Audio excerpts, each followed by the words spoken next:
God didn't call you to singleness. You're afraid of getting heartbroken. Some people don't know what controlling is. Sometimes people are like, what if that's just being submissive? Marriage is about two becoming one, but keeping your individuality. And if your relationship is not pointing back to him, then it's not a godly relationship at all. Dear young dating couple, this week's episode is for you. Yeah, we don't record premarital episodes very often, but this week we had the privilege to sit down with two awesome people who have devoted their ministry to serving couples who are premarital, dating or engaged. So you're in for a treat this week. But before we get into the interview, we just want to let you know, you may not know, that we actually have a premarital course, and it is for couples who are looking to get engaged or are already engaged. It's a 7-week course, and we give it to for free to pastors and mentors. So just have your pastor or mentor shoot us an email, hello@dearyoungmarriedcouple.com, and we'll hook them up with the course. Yes. So we are interviewing today Tovares Safa from GodlyDating101, and it's a great episode. Yeah, they dig into red flags to look out for while dating that can be catastrophic if you actually marry the person. So you're in for a treat, like I said, and they're going to share what these red flags are and also how to navigate them if they pop up for you in your relationship. So listen in. Welcome, Tovares, to the podcast. So glad you're here. Thank you for having me on, guys. Yeah, for sure. Tovares and his wife Safa are friends of ours. They are just amazing people with an incredible ministry. And we just wish they lived closer. I know. We live on the other side of the country from you. All you have to do is book a flight, guys. Yeah, now. Ditto.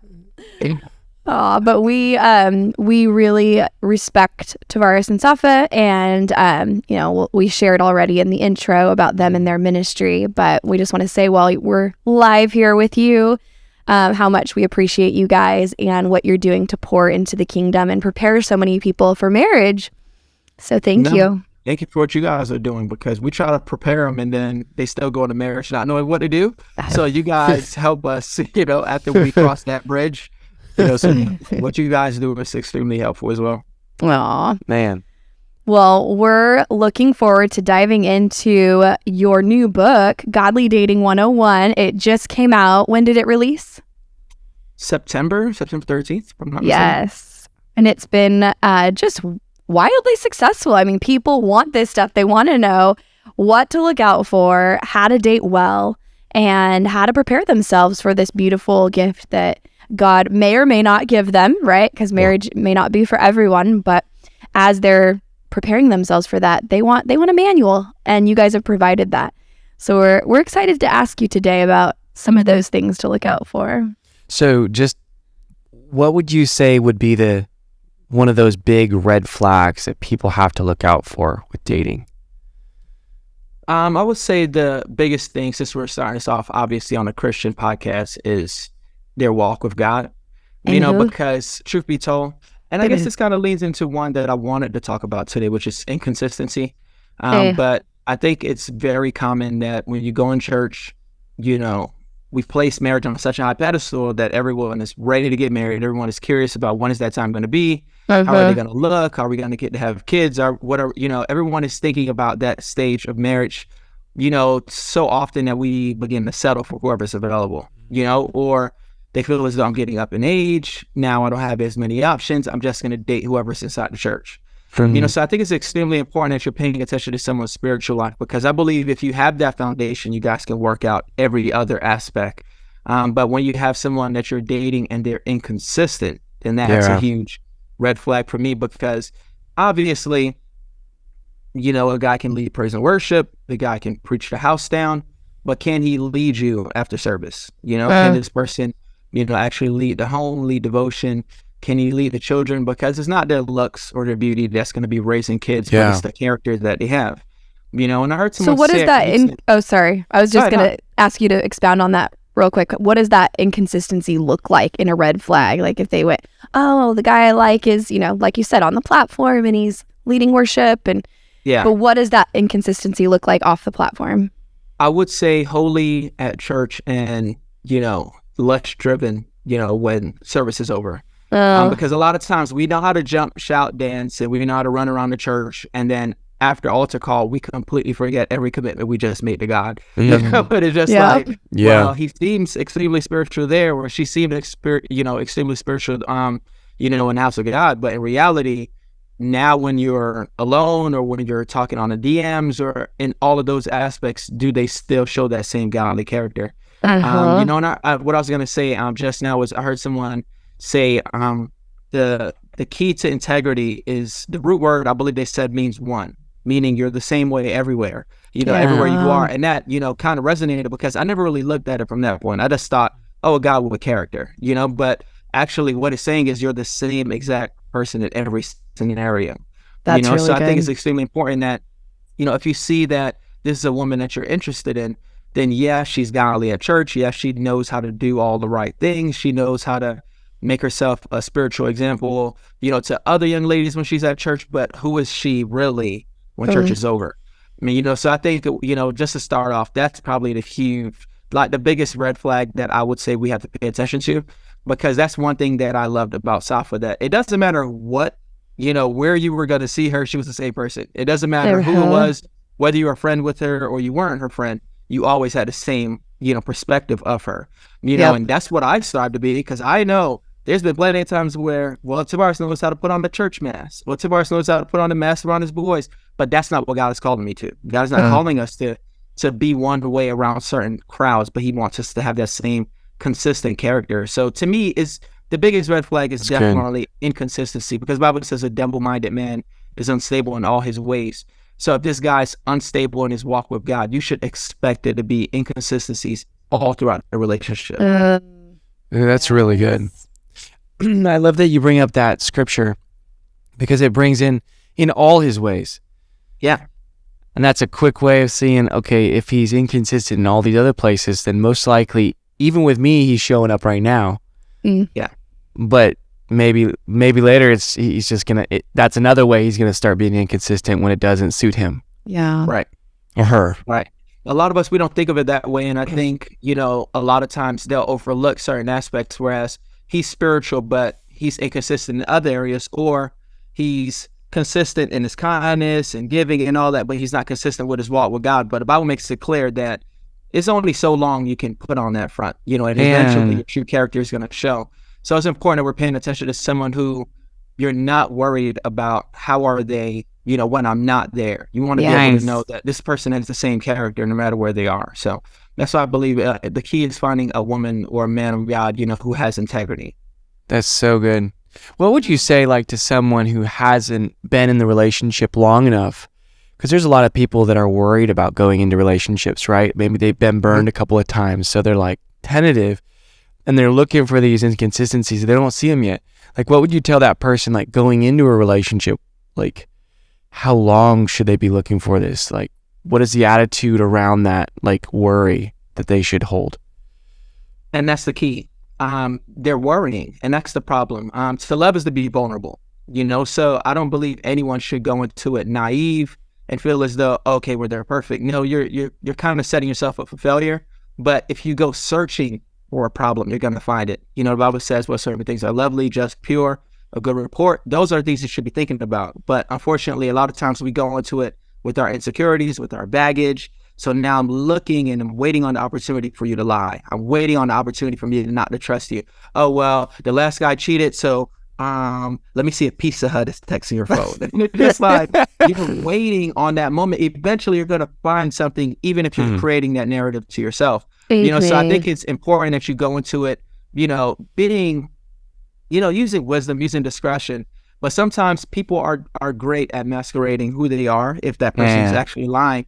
So that's why I always tell people it's great to have accountability partners, or paying attention to how they treat other people, or what you're hearing about them. Because a lot of times your friends are not hating on you, or they're not, jealous of you, but they see things you don't see. Of course, I'm going to be extremely nice to my girl. I want her to marry me. I want her to see, I want her to see the best in me. So I'm going to do everything for Safa to be impressed. That does not mean I'm going to show respect to anyone else. And a lot of times that's, it leads back to the inconsistencies, because a lot of people, they don't have that integrity. They're just, kind when they want something, so it's important to pay attention to how others view them and how their leadership views them. If this is a guy, whereas you think he's spiritual, you guys don't go to the same church, but his pastor knows this guy has not showed up to one prayer meeting in 6 months. You know what I mean? Like, well, pastor probably knows he's not as spiritual as the rest of the world thinks, you know? So it's important that we're paying attention to not just the way we feel about it, but what are others saying? Right. And it's not because others, you know, should be able to dictate what God is going to do in our lives, but others can also point out red flags that we That's so good in ourselves. So Tovares, that's a super good question, right? Like in that area, how does somebody bring somebody on board? Like, what does the conversation look like? You said accountability partner. Like, I don't think some people know what to ask for. Like, what are they doing to get that person on their side so that they have the license to do that?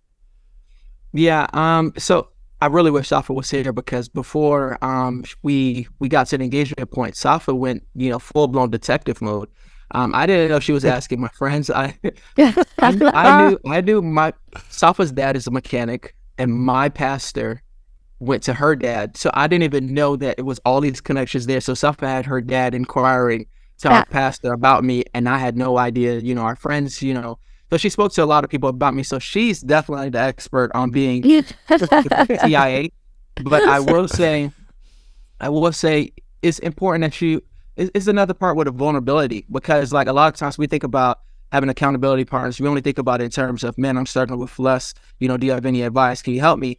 No, but sometimes it's also, hey, I'm pursuing this woman.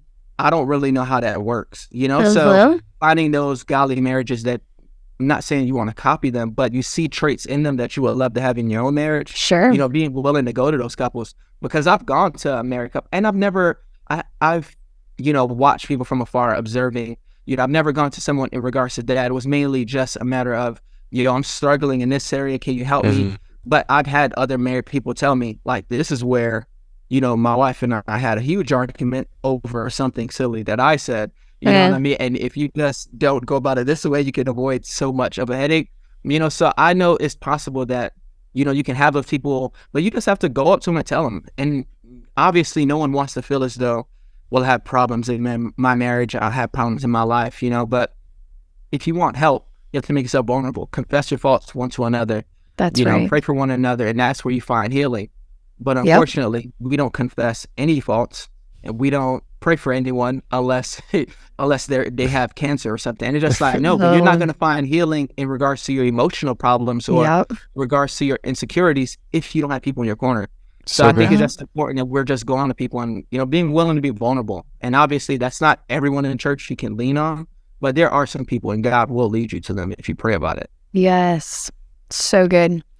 Why do you think, Tovares, and we'll ask you about more red flags, but just starting with this one, you know, the integrity piece and consistency, why do you think people ignore the red flags? They see the inconsistencies, but they ignore it. Why is that?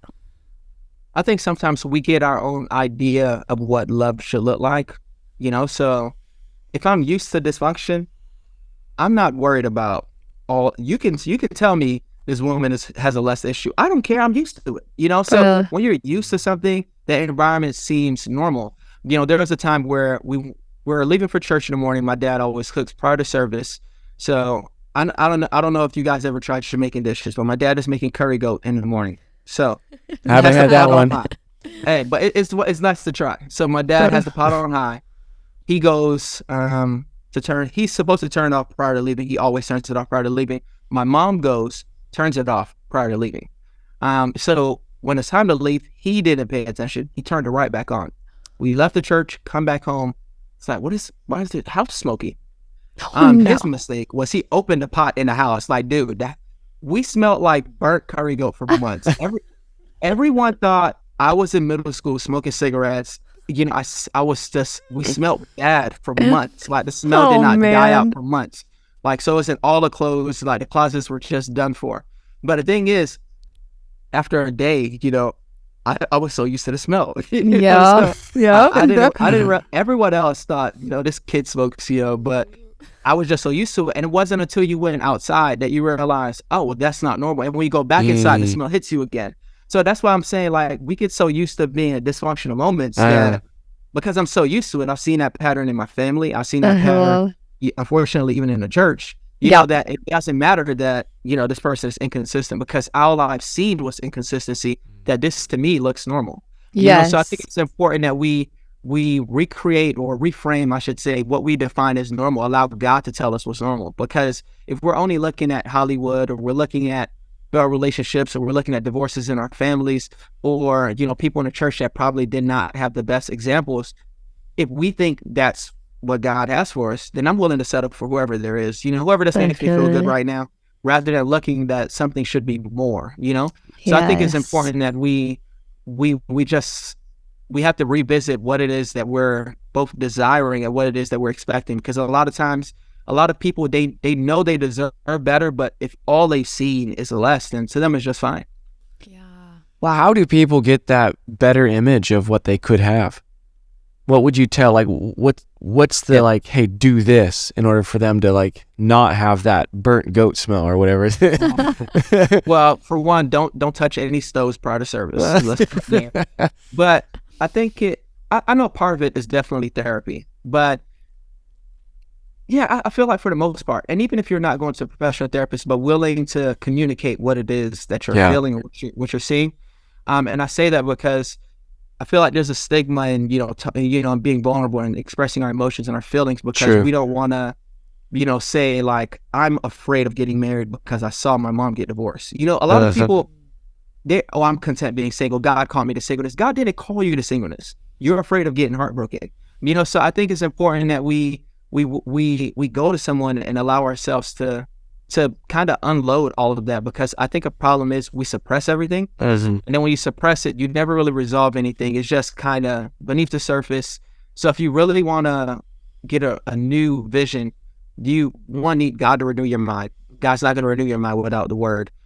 And you also need to be willing to go to someone and, you know, not like just dump it all on them, but have someone, you know, be willing to talk with you, so you can realize that what you're feeling is not, for one, you're not alone, but you shouldn't be feeling as though, okay, well, this is just life, you know, because unfortunately we just go through life like, well, life is hard, but life is not supposed to be that way. So I don't know. I've tried to find other godly examples that I can lean on when I see couples that I think, well, I don't want to be like that. I'm not saying I avoid them, but I also don't take advice from them, you know? Right. You know, what I try to do is, you know, reshape how things are in my marriage. Not that I've figured it all out. I still struggle. I still, you know, frustrate my wife. I got all these tools from you guys at our marriage seminar, and my wife thinks I'm trolling her whenever, you know, she swears I'm trolling her, and partly I am, but I'm making sure we're on the same page when we communicate, you know. So I'm just like, so what you're saying is, you know, and I'm trying to do that. I'm not sure what they're teaching my son in Sunday school at church, but if Zion thinks, and bear in mind, it has not been any heated argument like that, but we're in the middle of breaking stuff down to get to the root of it, and Zion will look at us and he's like, peace be still. And I'm just like, what are they teaching you at church, bro? Because I never taught you to say peace be still. Oh, if you think, my word. But he sees the storm up ahead. Yeah, he's like, I know what's coming, you know. But and he mainly says it to me. He doesn't believe his mom needs to calm down, but it is what it is, you know. But I don't like avoiding conflict in front of the kids. Safa would prefer it, because it's like, if it escalates, she doesn't want the kids to see that, but also to the effect that I want them to see that this is how a healthy relationship should look. You guys should be able to address it. Before we go a little bit further. Hey friends, we'll be right back to our interview, but one quick note.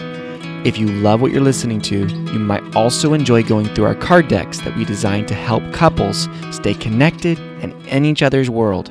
So there's Foundations, which is our starter deck, and it's all about boosting your communication skills. And then there's Sexpectations, which is all about spicing up your intimate connection. And then there's Realizations, which is a deck for all couples, but especially dating or engaged couples who want to see how well they really know each other. So grab a deck or two, or three, by heading over to our website, dearyoungmarriedcouple.com/cards. All right, back to the show. All right, we took a tiny pause because Safa was able to join us. So welcome, Safa. Glad you're with us. Thanks for having me. Yeah. So Tovares has been on a roll sharing all these tips about why people don't pay attention to red flags. And the first red flag that we've talked about is inconsistency. So we're going to go right into the next red flag, and we'll put you on the spot, Safa, since you joined us. What is another red flag to look out for? Well, I'll just take the one Tovares. She's still in my notes. That's a big red flag. Say it again. Lust driven. Lust driven. I feel like it's we have a tendency to sometimes ignore that, especially in a dating relationship. I think people will get into this mentality that once you get married, lust kind of solves itself. Marriage solves lust, which is not the truth. Yeah. But we just tend to ignore it because we see what we want, and regardless, you're just like, oh, that's something that can be fixed in the long run. I will satisfy that in them, and we just look over it. Like, I'll take care of that. And then, when we get married, that might not be the case. And I think we just ignore it based off of our own desires. We see this to us. They look like, a good fruit. They look like, something that's appeasing to our appetite. And we just, without really examining and evaluating who they are as a person and what their flaws are and things like that. That's good. That's good. That's a big one. Like, okay, what do you think would be an appropriate amount of, let's say, affection?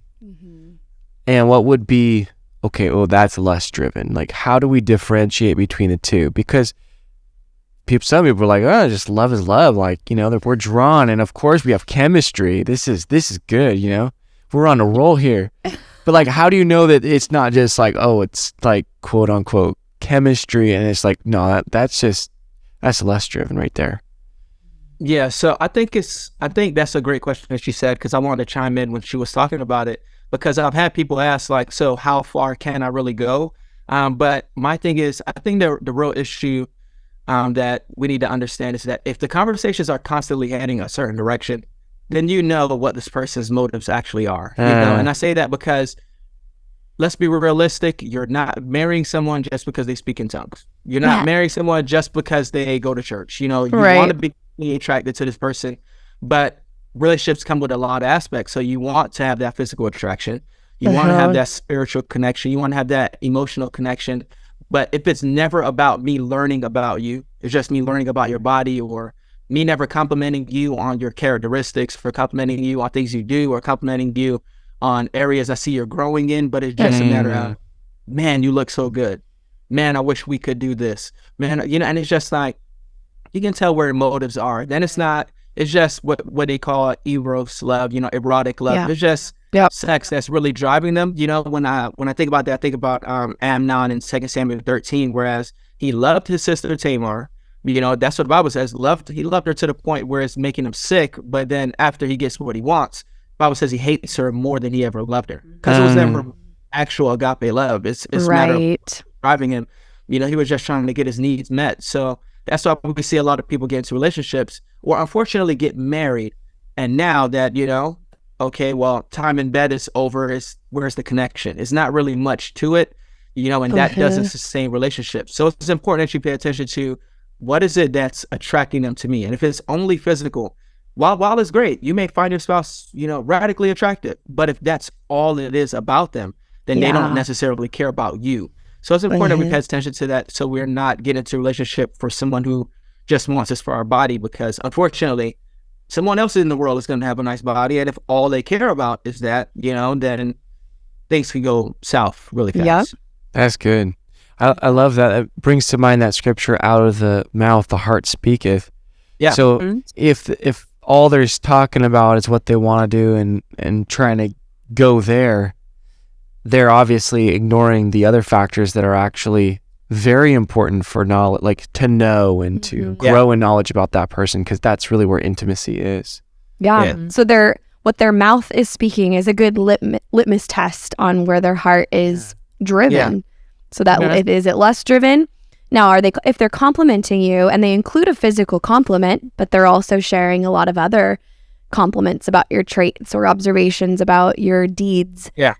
And, your dreams, and you guys have well-rounded conversation, physical compliments or affection is okay. It's not a red flag, but it's what are they driven by? And also, like, one thing that just throw in here too is that, like, if someone's really pushing for physical, sometimes, yes, it is lust, and sometimes they are low in EQ, emotional intelligence, because, like, let's say they got stunted from, there's lots of different reasons people could get stunted in their emotional intelligence or in their emotional growing up, that they don't know how to connect Other than through physical. Emotionally. They don't know what to ask or what to talk about or how to talk about their feelings or thoughts. 100%.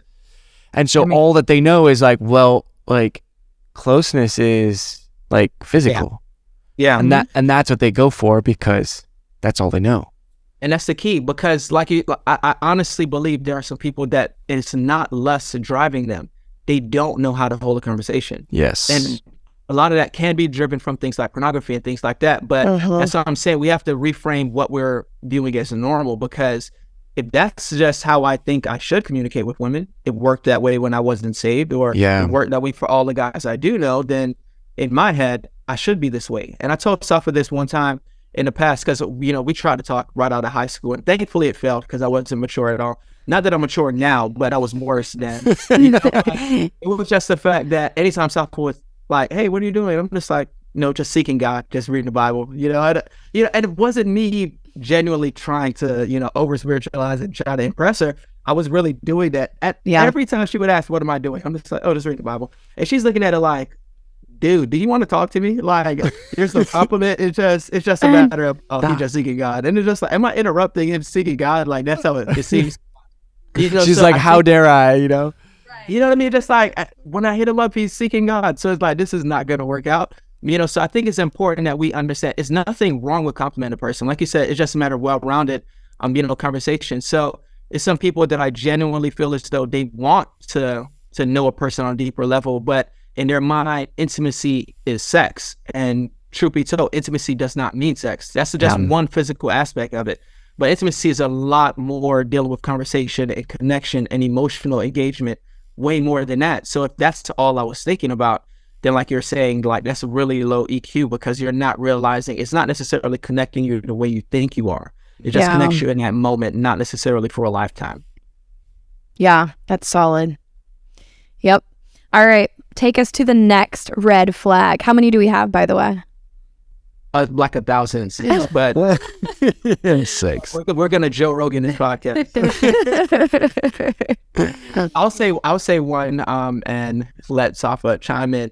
I'll say controlling, and I'd rather say it than she says it, because if she says it, then it's gonna sound like the husband is controlling the wife. But I'll say controlling is definitely one that's up there, because I see a lot of marriages whereas the woman has no voice outside of him. Or unfortunately, you see the same thing in reverse. And it's just like, well, can you think for yourself? Now, I'm not one to say like, hey, I want to text Adam like, hey, bro, let's play basketball, and say me and Adam should be playing ball at 12 at night and his wife doesn't know where he is. Like, that's not what I mean. But I mean to the sense that you're not allowed to do anything or move anyway without this person telling you you're allowed to. Yeah. And then it's no longer a matter of respect. That's a matter of you're being controlled and manipulated. And everyone talks about how Jezebel would manipulate Ahab to do whatever it was that, she desired. But I'm just like, I think it's an extreme red flag when you feel as though, you're allowed to do something because of them. Not necessarily that it's a matter of respect, but just a matter of you do this because this person says you can, and to me, that's an issue. But I'll let you jump in there. I want to go too deep. No, I was just, as you were saying that, I was thinking some people don't know what controlling is. I know you kind of dived into it a little bit, but sometimes people are like, what if that's just being submissive? I think there's so much confusion sometimes, because I know that's something that I struggle with just in general in life. I'm just like, what's the difference between being submissive? Like, where do you draw that line at time? So it's in order to first discover, in order to find that red flag, you have to know what the difference is between the two. And what is the difference? How would you kind of guide someone while they're dating to know the difference? Yeah, so that's a nuanced thing. So I would 100% prefer Adam to jump in whenever he feels like it. I believe that it's a huge difference. So in a few ways, right? There's if Safa wants to, right now we're married, so it's a little bit different. But if Safa wants to go hang out with her girls, she doesn't need my permission. Yeah. But I think it's a matter of respect. Like, hey, babe, do we have anything going on later today? Because the girls are gonna do this, and I'm just checking to see if we're good. And I'll just be like, well, I don't care. Like, no, we're not doing anything. You know, have fun. But if it's a matter of her girls want her to hang it out because they're just doing whatever they're doing, and she's like, well, I'm not sure because he doesn't really let me go anywhere, then she may not say that, but she's thinking it. So I think it's a huge thing. And I honestly think, let me ruffle some feathers and maybe you guys will chop this out of the podcast, but I honestly think that's unfortunately the way sometimes we operate with our pastors. Because I believe a pastor is a shepherd. He should be helping to guide you.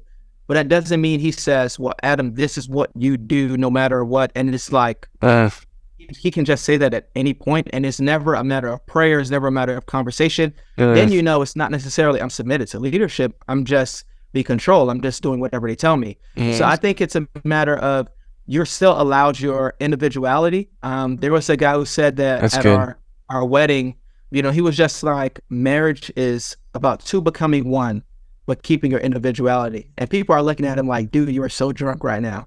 But it made so much sense to me. It is. Yeah. That's good. A lot of people get married, and then in my desire to be one with her, I love golf. She hates it, but now she has to go because I love golf. And then it doesn't make sense. She's not allowed to embrace things that she desires. You have to embrace what I desire. That's so good. So I think it's important that you're paying attention to, you're still allowed to thrive. You're still allowed to become who God has called you to be. And you're not becoming who I want you to be. Because if I'm controlling who you become, then I'm God in your life. I'm an idol in your life. It's not necessarily me leading as the husband or her helping steer the ship as the wife. No, it's just a matter of control and manipulation. So I feel as though a lot of that, a lot of trying to get to that respect aspect is going to be uncomfortable conversations and me doing stuff I don't like and she doing stuff that she doesn't like. But it's not a matter of me doing it out of harm or me doing it because you're just going to do what I say. But it's a matter of being willing to compromise. So you have to be willing to find compromise in a relationship. That's so good. I think what's important is that people feel autonomy. Like, I could do otherwise. I think that's what God does with us, right? God doesn't force us into heaven, even though he wants everyone to be in heaven. That's right. I mean, he could force us to give him hugs, but that's really not what love is. Love is free choice. Yeah. And so when we try to manipulate people into love, that causes resentment. Yeah. And that never ends well. And we've seen a lot of times too, like where people get controlling is because they felt not in control in their life and other relationships. Yeah. So they feel like by taking control, I won't lose control, or I won't lose, these things, people that are dear to me. Yeah. And you mentioned the pastoral relationship. I think that's one example of where people feel so controlled. And so they play that out in their marriage. But another relationship is the parental relationship. If they weren't given choices and they weren't shepherded where they could still keep their individuality, like the person said at your wedding, then they're going to probably play that out because it feels good to be in control finally. Yeah. Right. Man, there's such a delicate balance, like you're saying, Tovares, because like at one point, like I do ask my wife, like you're saying, hey, it's not like a permission, but it's like, hey, I respect you enough that if I just take off, I know that that's going to like affect you. That's going to cause maybe you angst, or like I'm trying to control you by my, have fun with the kids. Yeah. Even if I know she'd probably be okay with it. But the way that you do it is showing deference and showing like, hey, right, I don't want to inconvenience you if it would. That's good. Because I think control is a huge thing. Yeah. In marriage, but also in relationships. We've seen it. Yep. What would you say, Safa? I agree. And I think, as you guys were talking, I was here thinking like it's so hard when you're dating to, I guess, put a line between what is control and what's not, because you're so caught up in this person. You are so infatuated at times that you're just like, oh, I'll do it because I love them, even though it's not something that you would have necessarily have done in the first place. And so it becomes clouded because you're like, you don't think of it as control. You might not see it till after you're married. Then you let your guard down and things become a little bit more normal. And you're like, man, he's always telling me what to do. And it's so hard to see that. And I think in that sense, accountability is so important, or even having, counseling or something when you're dating, because people are going to see things that you don't know because you're so clouded. Your judgment is so clouded. Yeah. So it's just very important to have someone to be accountable to, because sometimes you're not going to see all the red flags. And that's one of them, because you paint this person in this perfect picture, and so you do what they say and you don't think anything. Yeah. Right. So good. Well, just to highlight and underscore what you just now said, you are infatuated when you're dating for up to, I think, 18 months or a year and a half. Yeah. So you're going to miss stuff. You're going to miss stuff. And especially if it's been hard for you in dating, you're not going to want to, there's that gambler's fallacy, right? Like, I've already put this much in and I might as well just put a little bit more in to make sure it wins. But you really could be sinking your money into a losing proposition. Right. 100%. Yeah. All right. Is there one more red flag you want to share before we wrap this up? The bonus round?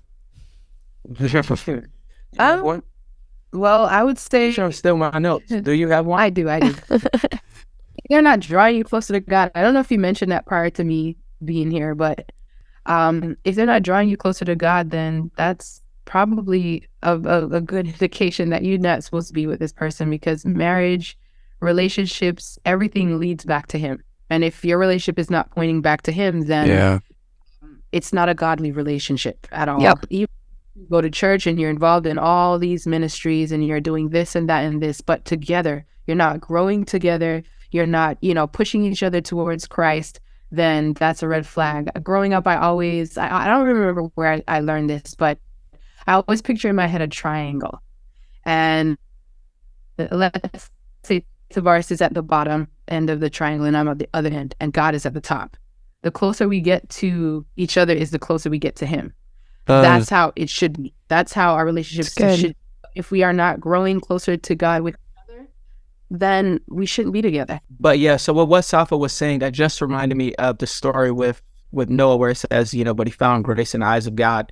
It just makes me think about the aspect, whereas the Bible doesn't make it clear if anyone else in his family was living right.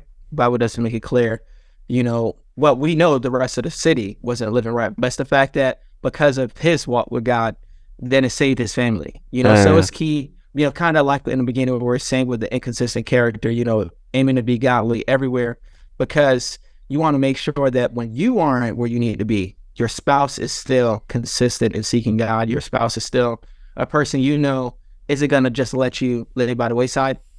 And that's what I always tell people in regards to our book. One of the reasons why I wanted to write a book is because most people I've seen leave the church is because of the person they were dating or the person they got married to. Wow. So it's really important that you're not with someone who, when you're struggling, they just let you keep on going. But you need somebody who's going to be willing to pick you up, or someone who's going to, I don't want to say allow you to be weak, but can carry you in those moments where you feel as though, man, well, I'm just struggling, like where Job is seeking God on behalf of his children because, they're doing whatever. But you need to make sure that you were somebody who's constantly seeking God, because there's going to be some times where you feel as though you don't hear His voice. And you want to be married to someone who can hear His voice. So I think that's the main important thing for a spouse. I love that. Awesome. And that litmus test would, how do you feel? Do you feel closer to God? I love that. Do you feel closer to God or farther away from God every time you guys get together?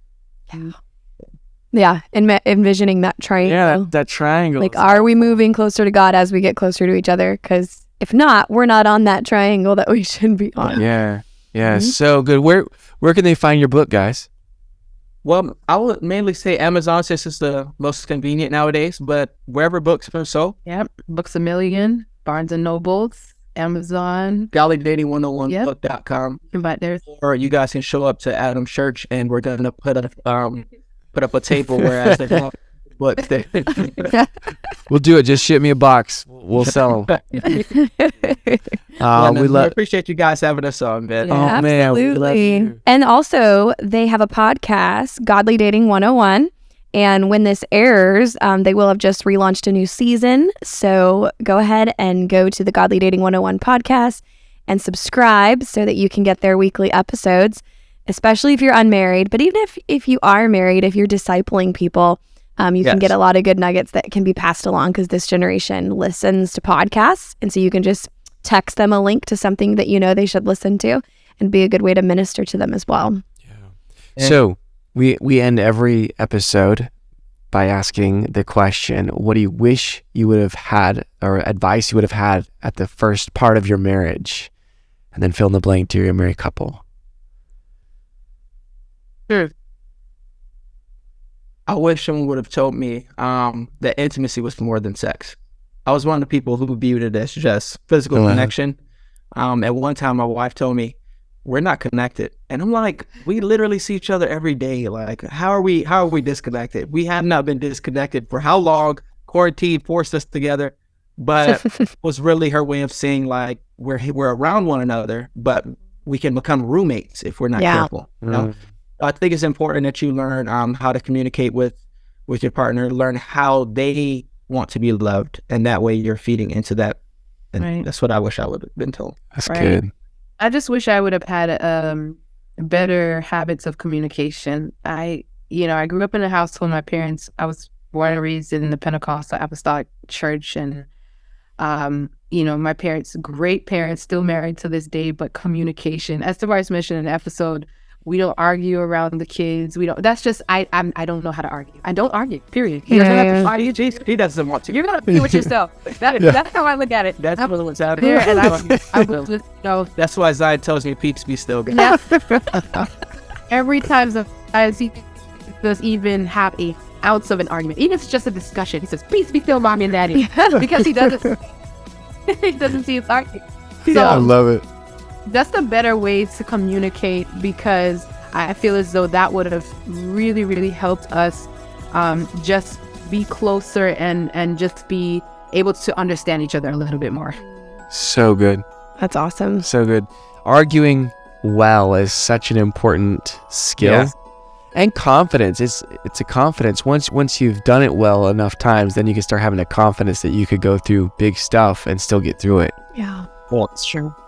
So, man. Thank you so much, you guys. You guys are fantastic. And we appreciate how you're pouring into dating couples all over the world. So thank you so much. Thank you. It was a pleasure being here with you All guys. right, folks, go get that book. GodlyDating101book.com, Do it. right? Yes. All right, and we'll link it in the show notes as well as their podcast. All right, we'll see you guys next week. All right, friends, we really hope that you got a ton out of today's conversation. And if you want help, if you want personal guidance with individual counseling or couples counseling, or even help with you as a couple reaching the goals you have, just reach out. Give us a call at 916-678-1797 or shoot us an email at hello@dearyoungmarriedcouple.com.